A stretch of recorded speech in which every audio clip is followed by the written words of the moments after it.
Well, here's something. I'm at the trail cams today, and the reason why I'm here today is because the grass is growing so tall that it's interfering with the view of the trail camera. So I'm going to have to move it. And what's kind of got me worried is that on my way out here, the grass all over the road is pretty high, and I'm worried about being able to get here down the road.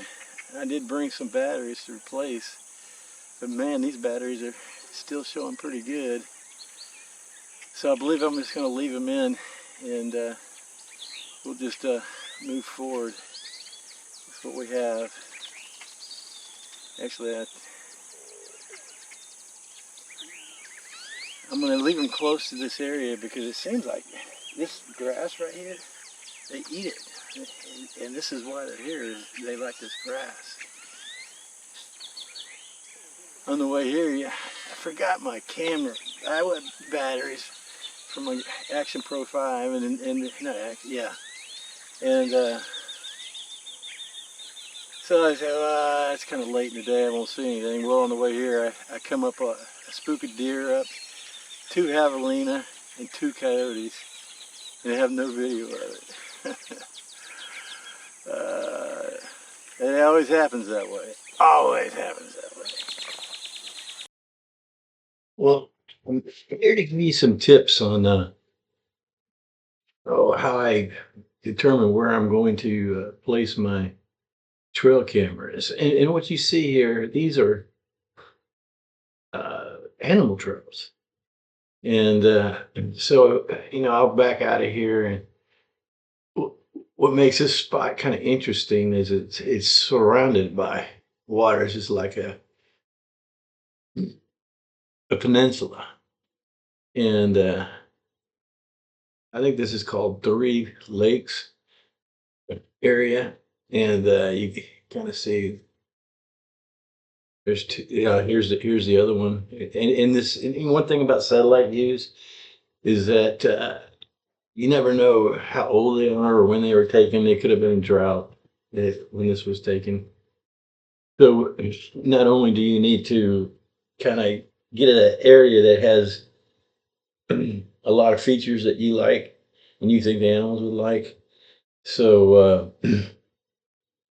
you also have to go there and make sure that the area is still that way when you get there. I don't know how old these are, but it can be, a few years. But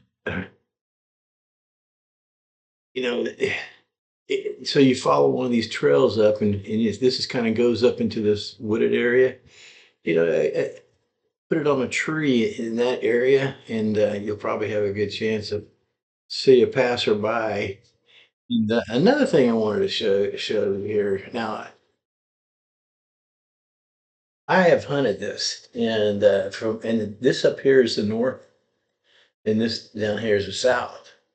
And so after a cold front comes through, you're going to have breeze coming across here, and the hunters, when they come down there, they park up here. You can drive on this road, but you can't drive on this. They'll park their cars down here and they'll walk down here to get into their, well, I won't call them blinds because they probably don't have a blind, but they'll, an area that they want to ambush these deer. But so, hey, one year, a a guy and his daughter shot a big Nile guy right here, and I was hunting in this area right here, and they came up dragging that big old thing back, and so I ended up moving and coming around up here, and this all happened probably around 8 o'clock, and I came around and kind of liked the spot here, I guess, and so I'm sitting here about 9:30. I'm starting to get a lot of traffic from the animals, and quite a bit. So at that point, I kind of realized that what's happening is these guys who are the hunt is in it for them for the morning, and they're walking back to their cars.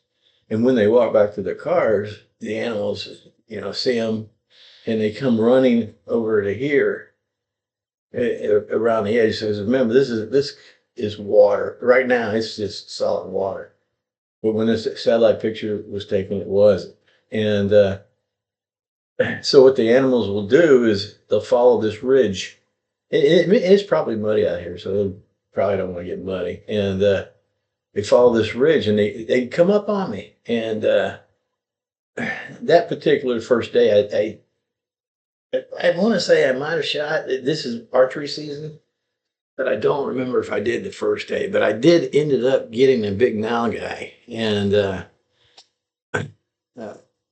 I guess I was further down when I shot that. Maybe just right here. Yeah, I think it was right here. I shot it probably right by that tree, and the advantage of this is if you do have a northerly wind, these animals aren't going to smell you because the wind's pushing your scent over to here. And I can tell you, these nalgai and deer can pick up your scent.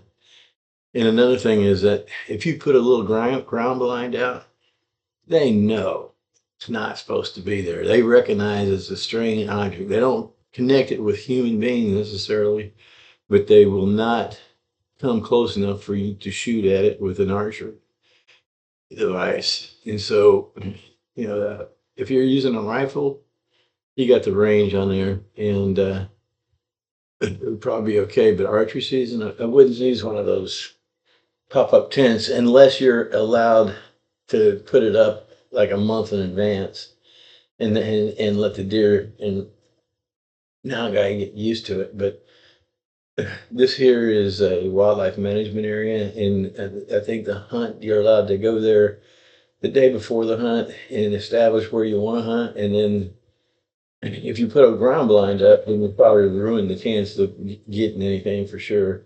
But it's better just take a stool, find a covered little area that you can see from, and just sit still with camouflage on, and you'll be able to get those deer. And if the wind was coming from the south, you'd probably want to position yourself over here when those animals get spooked. But the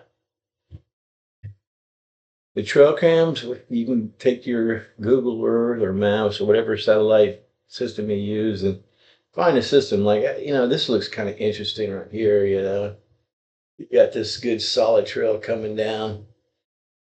Put a camera in there. There's a good chance you're going to pick up some nalgai or white-tailed deer or moose, whatever you happen to be hunting.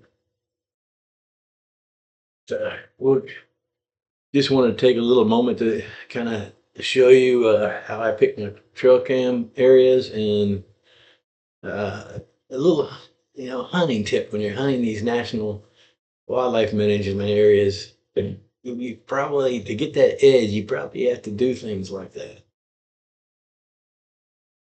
But we'll head back to the video, and thanks for stopping by. What I got here is I'm showing you the grass, how it's gotten so tall from the first two videos to now. And again, you got the doe, or no, that's a female nalgai. Just the trail cam just has to be either raised up, or it really wasn't an area to move it, so I had to completely relocate it. This is a big bull nalgai. He sees the camera now. Big plaque of green grass right in front of it.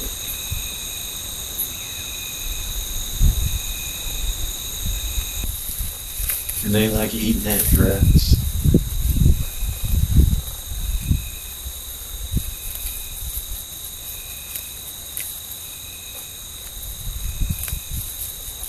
There's some hollows. Now you can see at this point the grass is not quite high as it was in the last little clip.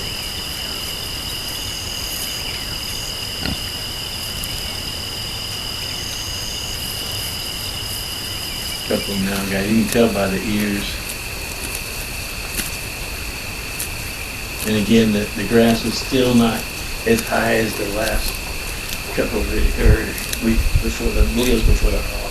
Now here we got the high grass again.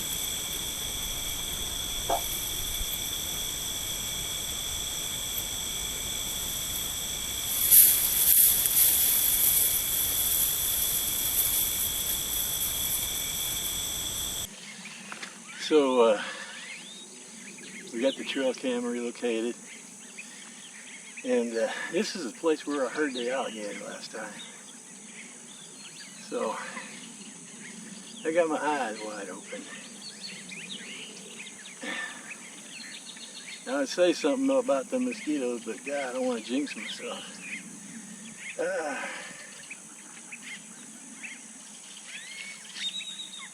Got nice and cool this morning. Cool breeze. Yeah, I guess it's Mother's Day today. Happy Mother's Day to all you mamas.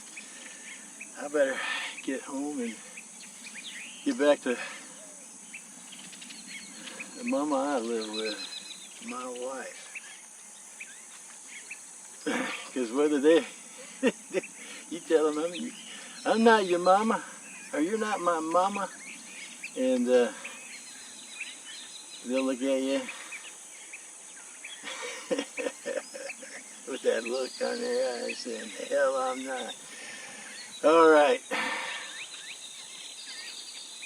We're going to gather up our stuff and head on out. Oop.